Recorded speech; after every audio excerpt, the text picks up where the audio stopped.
Hello, my friends. How you doing? We've got some good stuff today.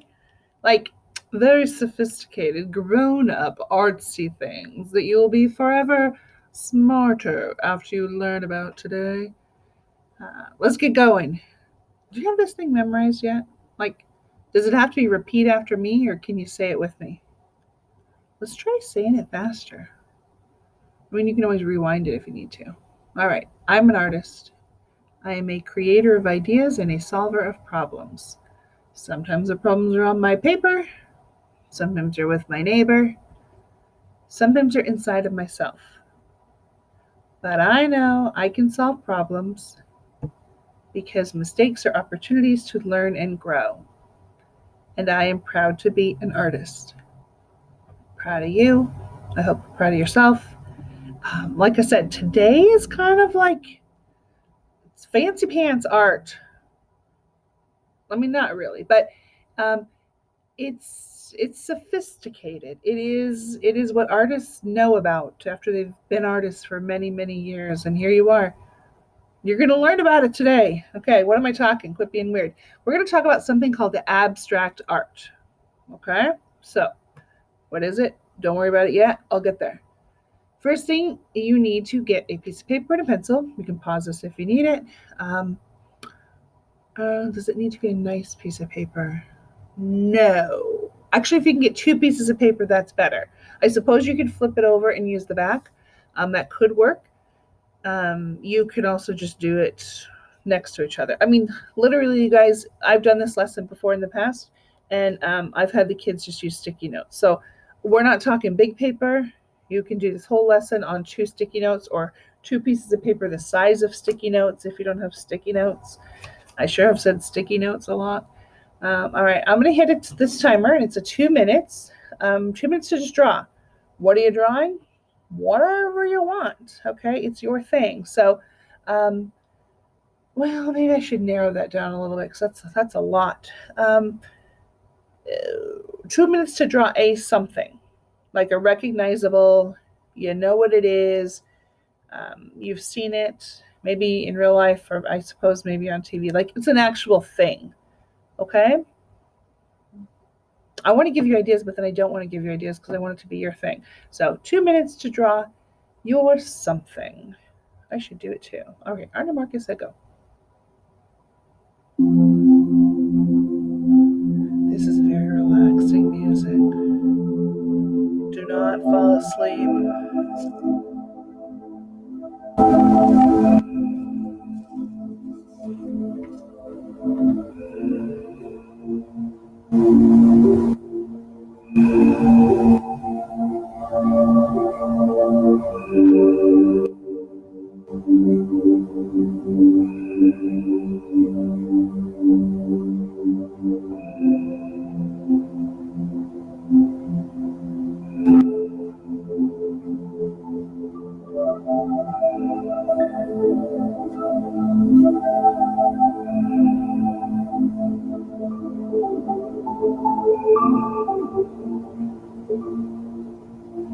How are we doing? 1 minute. Oh, that's kind of fast.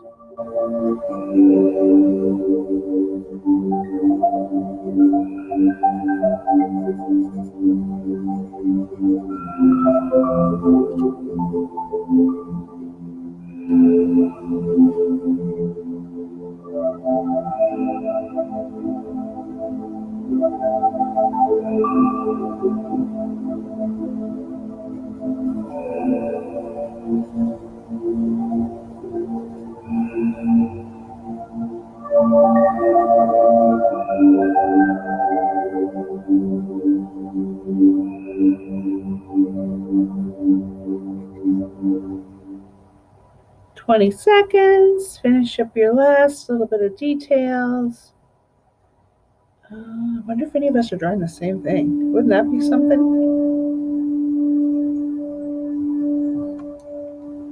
All right, I think I'm done.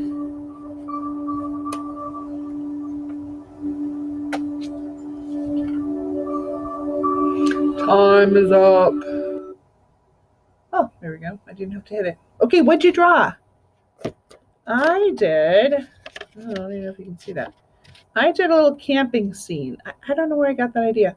I don't know if it was because of this picture here, and then I went into like, oh my gosh, someday I want to camp at the beach, but this isn't even the beach. This is like this is kind of like the middle of Washington. Like it's kind of by the mountains, but it's also doesn't have a lot of trees. So I put a tent and a little campfire and one of those chairs and a stool.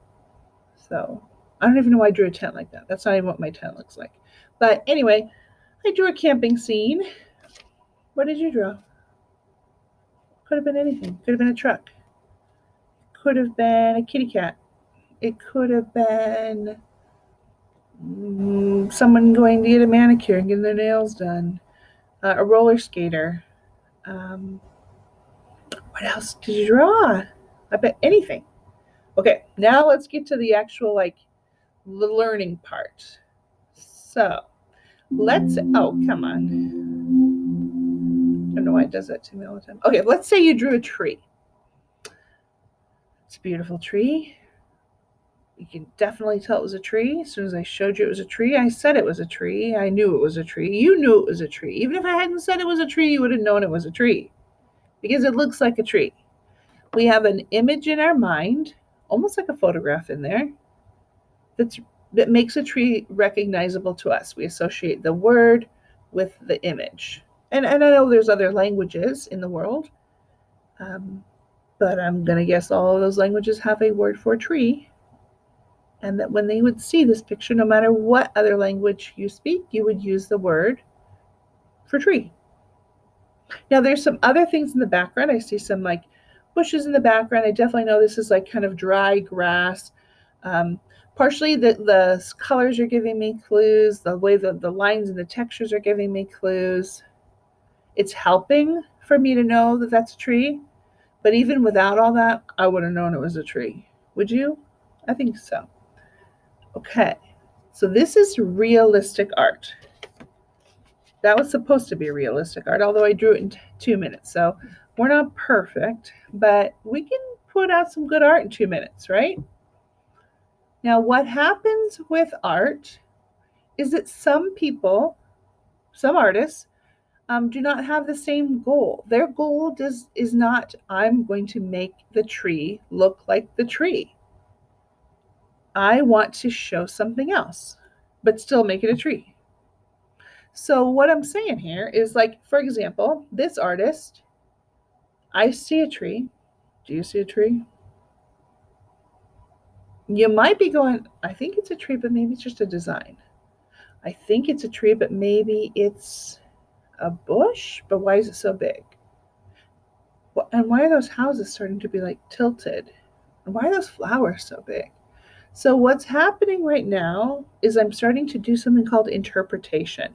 My brain is firing up. And I still see a tree, but I'm making some other connections. This tree is adorable. It looks fun. Can a tree be fun? I think so. The last tree, it didn't look so fun. So what makes this tree fun is the colors, the swirly lines. It's like the wrong size compared to the houses. The houses look kind of fun too because they're like tilting, going different directions. I think the artist that created this wanted you to feel differently when you saw it. I don't know what the other artist wanted you to feel. It wasn't as clear. This one, I think they wanted you to feel something. It's a little bit cartoony, but it's more recognizable than this. This is a tree. Well, we're tiptoeing into this thing called abstract art. Say that word, abstract. Okay, abstract art is art that is based on something that's recognizable, the tree. But an artist doesn't have to stay within the rules of this is how you draw a tree. If an artist wants to change the colors and make them completely different, they can. If they want to change the size, they can. If they want to change the shapes, they can. If they want to change the texture, like the way it looks like it feels, they can. So, and there's more. There's way more. I'll give you a list later. But this tree, the artist that made this tree, I think they wanted us to feel something also. This has a lot of energy, not playful, sweet energy like that last picture. This one is kind of like, gosh, what do you think? I think it's kind of aggressive. Like the lines and the splatters and the explosion, and it goes all the way off the paper. Like it doesn't even fit on the paper. It's like, get me off of this paper. I'm a tree. Do you see the tree? Or do you think I'm cuckoo too? It's there. That's the title. I've looked it up. We do see this shape, which we saw in the realistic one, that trunk, which comes up and narrows and then expands out to become branches again. The fact that I think they've splattered the paint, which in my mind transforms and becomes leaves. Now, I do see this weird face in here. Anybody else see that face? It's like two eyes, a nose, and a mouth. So scary. No, it's not scary. I think it's random. But I can see that this was a tree, but it's definitely not realistic. So we're working with something called abstract. Let's see what's next. This is also a tree. Now, this one might feel more normal to you. And it could be because you've already picked up on the fact that we're all going to be doing trees when we're looking at these pictures. They also kind of played around with a different technique. I see white, and it looks like squiggles. I don't know if it's glue. I kind of wish I could touch it. I want to know if it's bumpy. But again, there's that tree trunk, and then thickness at the top, which represents the branches, the leaves. What's next? Tree. Wah! This is wackadoodle. I know. I was picking out some pretty abstract pictures because I wanted you to see it. They actually glued beans to this one, so it's flat in this picture, but in real life, it actually has like actual like coffee beans like glued to the. But again, tree trunk shape, branches at the top. So it's not impossible to know that this is a tree. What's next? Okay, what? I don't see it, you guys. I don't see this. Unless it's this sideways. Oh, I went the wrong way. This. Um we're gonna do a little visualization. Close your eyes. Don't close your eyes. Pretend you are lying outside and it's a beautiful spring day and it's nice and warm and the sun has been warming everything around you, so the grass is not even wet. It's like, oh, just that, like it feels so good to lay in the grass. But as you open your eyes and you look up, you're not under the sun. You're laying underneath a tree, and as you're looking up, you're seeing the sky, the blueness between the leaves of the tree, between the branches of the tree. That's what this artist was showing. So not this part of the tree, not that vision, but the vision that you're underneath it and the branches are up here and you're looking up through them. That's kind of cool. So you don't have to have the same point of view, the same way of looking at something to see the object. We've got the tree here, but the artist is really messing with our viewpoint. So abstract artists felt a freedom. They didn't think they had to show it the way that everyone sees it. They felt like they could do all kinds of things. They could, let's see, what does it say? Abstract artists felt that paintings did not have to show only things that were recognizable. I just said that. In their paintings, they did not try to show people, animals, or places exactly as they appeared in the real world.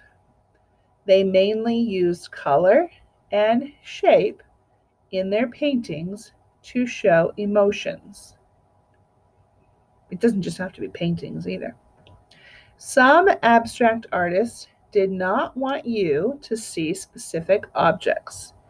They were not painted to look like something else. What? So this is where we're taking it even further, where we're doing something called, it's abstract art, but it's also kind of non-objective. It's like, I don't know if this is even anything. So the title, and this is where I sometimes have to cheat and look at the title, Ciphers and Constellations in Love with a Woman. What? Constellations are like the stars in the sky. Could they be in love with a woman? I don't know. In this artist's mind, they are. I see eyes, though. Do you see those eyes that look very human-like? A lot of shapes, a lot of color, a lot of pattern in this one. Let's see what's next. What? I've got no clues, you guys. The title, Untitled. That's not helping us. Let's see. It's almost 100 years old. It was painted with something called gouache, which is like a kind of a thick paint that you can't really see through. It was painted by a person named Oscar Dominguez. That's all I know. I don't know what this is. It kind of looks like icebergs a little bit, but I might be making that up. Whoa. What's happening in this picture? Well, I can tell you, just because I know the artist, Jackson Pollock. I mean, I don't know the artist, but I know who he is. This painting is called Autumn Rhythm. This painting is probably, let's see, does it have the size? No, I can't see the size. He usually paints paintings that are about 10 feet wide, sometimes bigger. That's huge. And he is very motion and active as he's painting. Oh, I just woke up the cat with that. He splatter paints, he flings his paint, things fly all over the place. He listens to really loud music when he was painting. So that word rhythm, that's usually a musical word. So this is more of a non-objective. You don't really see, you're not going to look hard and go, I think he was painting, I think there's a mermaid in there. I mean, there might be, but it's not because he painted it, it's because you imagined it. He was much more just into the action. What is this? This is actually kind of fun, but kind of creepy. Max Ernst is one of the artists that's, he's a surrealist, or was a surrealist. That means they would make things look real, but yet surreal, if you've ever heard that word. So totally so weird, but yet you would look at it and go, oh my gosh, like that looks almost like it's a hand. Like if you just look at part of it and you close your eye and just see one little bit of it, you'll be like, well, that part looks real. But when you put the whole picture together, it's really weird. And that's, surrealists love that kind of art. I would have said, oh, I got it. It's like a monster robot face. And then you read the title, Hudson River Landscape. Landscape? We learned about landscapes like 2 months ago. I do not see a sky. I do not see the horizon line. I feel like I see a plane, part of an airplane right there. Abstract artists, very creative. Oh, I could keep going. I could keep going. Lee Krasner. Oh, random tidbit. Remember I just talked to you about Jackson Pollock, the artist that he was married to this artist, Lee Krasner. She was also an artist, but look how different their work was. All right, that has nothing to do with today. Okay, I gotta keep going because otherwise I'm gonna take all your time and you won't be able to draw. What is this? You guys, there's millions of abstract works of art in the world. We could keep going and going and going. Abstract art started around 1900. So 120 years ago, 121 years ago. Before this time, artists tried to make everything look very real. When the camera was invented and became more popular, artists were able to use their imaginations more because the camera could capture history in photos. prior to that, artists were kind of the historians. If you wanted to remember what a famous person looked like, an artist had to draw or paint them. Once photographs became simple and popular, then we could rely on the camera. All right, we're back to the tree. And back to your drawing. You drew something minutes ago. Guess what you're doing? You're going to take that 2-minute drawing and redraw it, but this time it has to be abstract. What? And you can spend longer than 2 minutes. So if I was to take this tent and trees and campfire and stool and change it so it was upside down, would that make it abstract? Kind of. It's still kind of like people would just go, oh no, poor lady, she hung it upside down. Although when I turned it upside down, can you see it?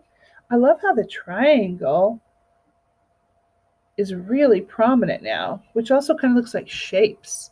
So I might draw the tent upside down, but maybe I draw the trees like they're coming in sideways. Maybe, what else could I do? I could make something really small. The mountain could be really tiny. That would be weird, especially if the fire is really big. I could make something just wiggly. So instead of the stool being like a nice little circle, I could wiggle. All right, let's see what I do. I'm going to pause this for a second. I'm going to redo this drawing. I was looking for a bigger piece of paper. And then I'll turn this back on and show you. And you're going to go, she paused it. I didn't notice that. I know, because I paused it. So hang on, please. Okay, I'm back. Again, you don't even know that I left, but it was probably I took about 5 minutes probably. Again, here's the before. Oh, I should have taken markers so you could really see it. There's the before. And then I drew on my whiteboard because I didn't think the sticky note was going to be big enough. So let me explain my very fancy art. In fact, I'm going to make this bigger so that you do not miss one detail of this masterpiece. Oh my gosh. Wait, is it upside down? Yes, upside down. How do I know? That's wacky. Oh, I might have liked it actually better the other way. Okay, so let me explain what I see here. This is the tent, but I drew it upside down. So I'm going to include every single thing I drew in the other one, but I'm going to change some of the things. So the tent is still the tent, but it's upside down now. The chair is right above it, but it's kind of exaggerated. There's parts of it that are really small. You can't even see them. The legs are super tiny, but then I exaggerated the seat. I made it really big. And it kind of disappears behind the tent, which is weird. And then the mountain, there's one of them. And then the other one, it's hard to do this upside down. I can't even use the lines for the mountain down here. Which, can you guess what this thing is? Are they tubes? What is that thing? It almost looks like a heart, like from biology, with ventricles and aorta. I'm just throwing out words I don't even really know. That is the fire. So instead of keeping the logs on the fire, underneath the fire, like what they usually look like, which is wood, and making them straight, I decided to kind of curve them and play with them almost as if they melted, which changes the whole look, because now it almost looks like something you would make noise through, but it's not. It's the wood. There's the fire. It's exaggerated, really big. The stool, there it is, was kind of like a table in the other picture, and I simplified it. I just used the simple shapes. And then you can look and you'll see these zigzags around, and those are trees. There's another one over there. There we go. But I split them up so they're not really where the trees should be. So that's abstract art. What? Is that super fancy? No. It's fun though. Again, your brain is going to turn on, your creativity part of your brain is going to turn on.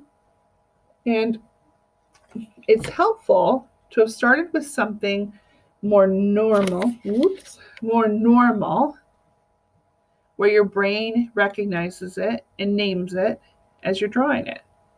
And then you take this realistic thing, and that's where you kind of play around with it, rearrange it, rebuild it, reshape it when you redraw it.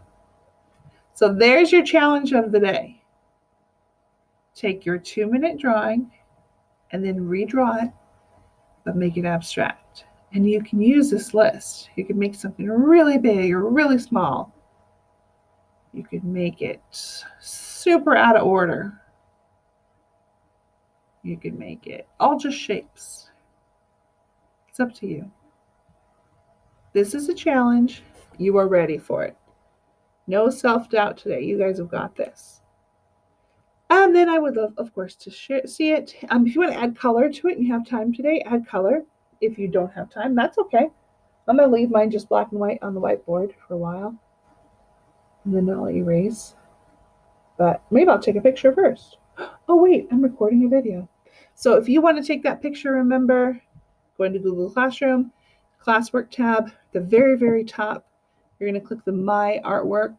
Once you get into the My Artwork, oh, it seems like a lot of steps. You will go to the Insert. What's next? Image, Camera, take your picture, Insert again, and voila, your picture will be captured in a photo. And then I can see it. All right, have fun. I'm excited to see these. I'm curious what you do for the first 2 minutes, and then I'm really curious to see how you change it. Make it, what's the word? Abstract. All right, artists, carry on. Do good things. Make good art.